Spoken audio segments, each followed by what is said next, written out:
Di sebuah tempat terpencil di Pune, India, seorang pria dengan tatapan lembut dan senyum yang sulit ditebak duduk di kursi kayu yang sederhana. Dia adalah Osho, guru yang dicintai sekaligus dikutuk, dianggap suci oleh sebagian dan dianggap gila oleh yang lain. Tapi bagi mereka yang mendengarkan dengan hati, setiap katanya seperti cermin, memantulkan wajah asli dari diri sendiri yang selama ini tersembunyi di balik topeng. Osho tidak pernah mengajarkan agama, tapi ia mengajarkan tentang kesadaran. Ia berkata, "Aku tidak datang untuk memberi kalian kepercayaan baru. Aku datang untuk menghancurkan semua kepercayaan yang palsu." Dalam ilmu hakikat, ucapan ini seperti simbol pembebasan diri dari segala bentuk keterikatan batin. Sebab hakikat sejati tidak bisa ditemukan lewat ajaran, tapi lewat pengalaman langsung akan keberadaan. Kita hidup seperti mimpi yang panjang, kata Osho. Kita berlari dari suatu ilusi ke ilusi yang lain. Cinta, kekuasaan, uang, pengakuan, tapi tak pernah menatap wajah sendiri dalam keheningan. Ilmu hakikat menyebut keadaan ini sebagai kafah, kelalaian dari kesadaran hakiki.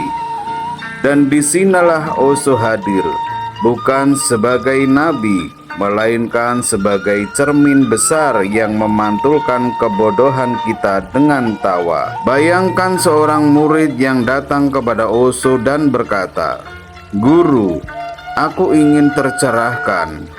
Osho pun tertawa pelan lalu memberi jawaban, "Siapa yang ingin tercerahkan? Yang sejati tidak pernah butuh pencerahan. Yang palsu tidak akan pernah mendapatkannya." Jawaban itu seperti cambuk bagi ego.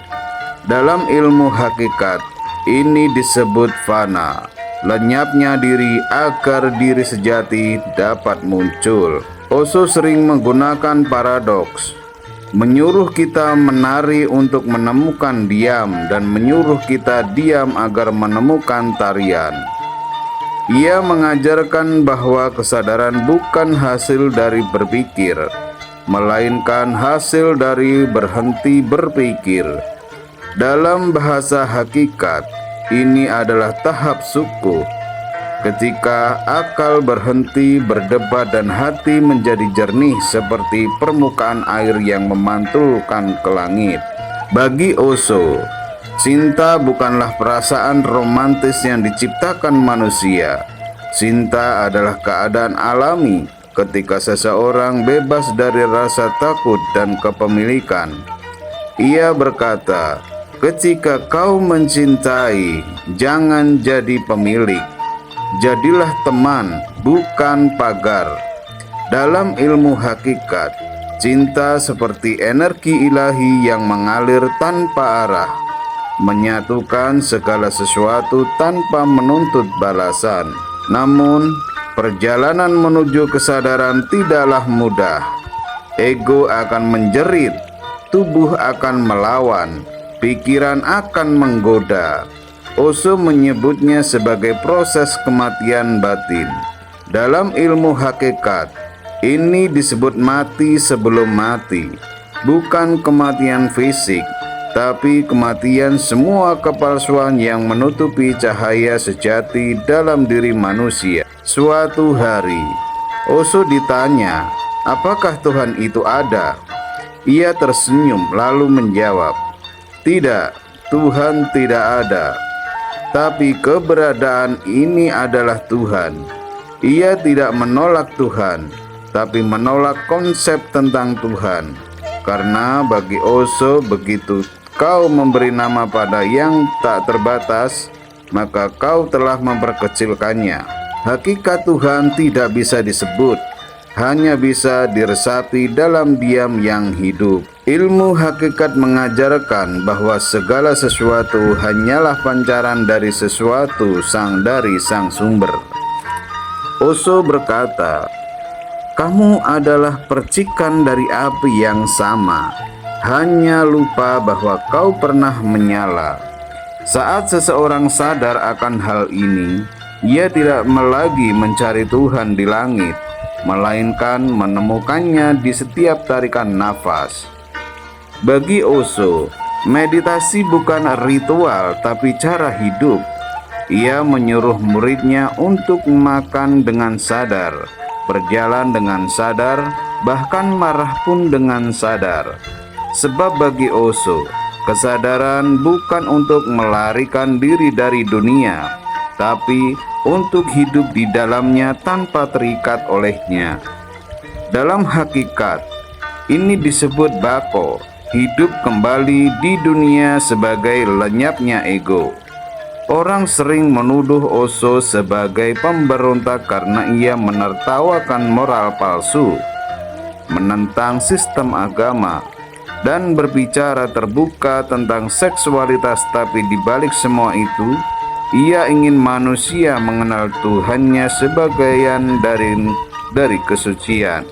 Osho meninggal dunia pada tahun 1990, tapi ajarannya masih bergema di seluruh dunia. Ia berkata, "Sebelum wafat, aku telah mengatakan segalanya. Sekarang terserah kalian. Maukah untuk diam dan mendengarkan diri sendiri?" Dalam hakikat, ini adalah isyarat bahwa jalan spiritual bukan mengikuti guru, tapi menembus kata-kata guru untuk menemukan keheningan di baliknya.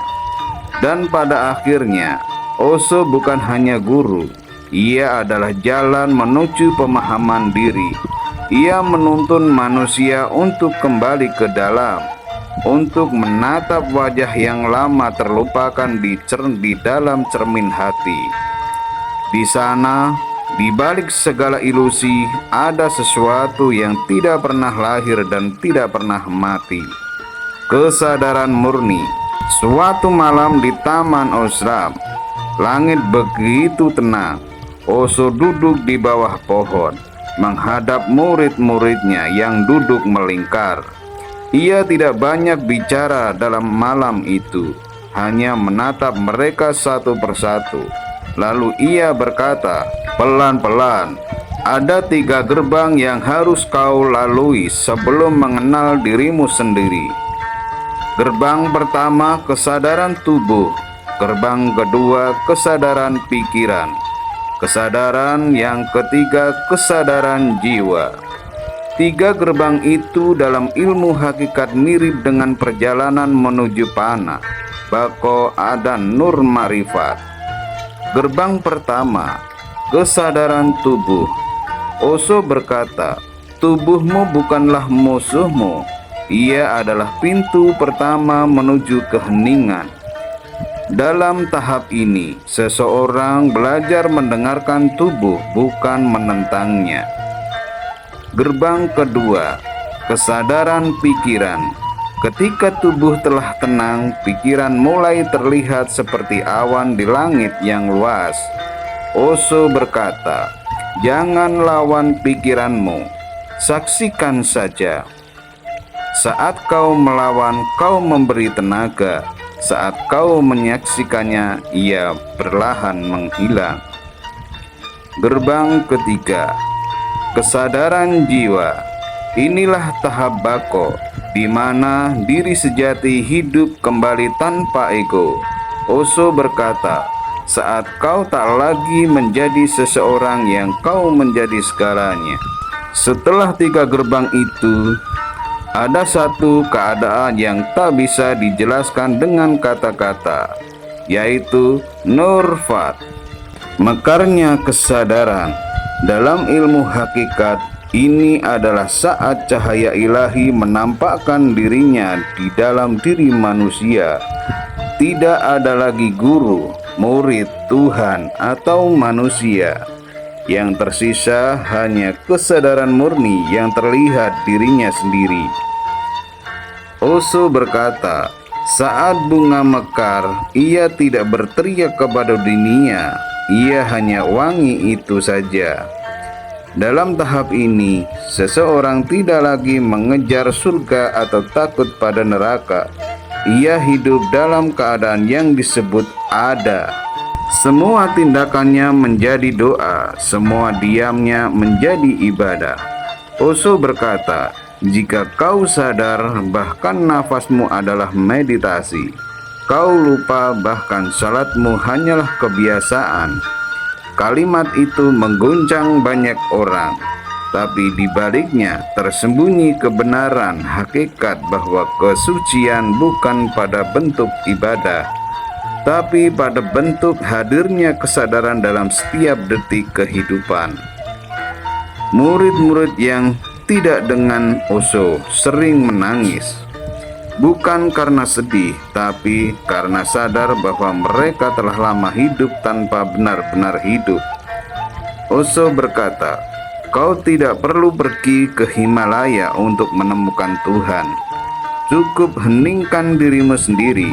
Dalam ilmu hakikat ini disebut tajalli. Penyingkapan ketika cahaya Tuhan mulai tampak melalui diri manusia yang telah bersih dari nafsu dan ego. Namun, Osho juga memperingatkan bahwa kesadaran tanpa cinta bisa menjadi dingin, dan cinta tanpa kesadaran bisa menjadi buta. Keduanya harus seimbang. Ia berkata, kesadaran adalah cahaya, cinta adalah kehangatan. Jika keduanya menyatu, kehidupan menjadi indah. Inilah rahasia jalan tengah yang juga diajarkan dalam ilmu hakikat. Keseimbangan antara ilmu dan rasa, antara akal dan nurani, antara zikir dan fikir. Dan pada akhirnya, ajaran Osho bukanlah dogma baru, melainkan jembatan antara timur dan barat, antara mistik dan logika, antara agama dan kebebasan. Ia ingin manusia menemukan Tuhan bukan di luar tapi di dalam. Osho berkata, Tuhan bukanlah seseorang, tapi suatu keadaan kesadaran tertinggi. Dan dalam ilmu hakikat, keadaan itu disebut insan kamil, manusia yang telah mengenal dirinya sehingga mengenal Tuhannya. Bagi mereka yang telah sampai pada nur makrifat, dunia ini bukan lagi medan perjuangan, melainkan teman bermain kesadaran. Osho menggambarkan, kau menari di dunia tanpa kehilangan keheningan, kau bekerja tetap tidak terikat pada hasil. Itulah tanda seseorang yang telah mencapai kesadaran sejati di dunia, tapi tak lagi menjadi budaknya. Dan ketika malam itu berakhir, Osho menutup matanya sambil tersenyum. Ia tidak meninggalkan kitab, tidak menulis hukum, tidak mendirikan agama. Ia hanya meninggalkan cermin agar manusia belajar menatap dirinya. Karena pada akhirnya, jalan spiritual bukanlah perjalanan menuju tempat lain. Ia hanyalah perjalanan pulang ke dalam diri sendiri, menuju cahaya yang tak pernah padam.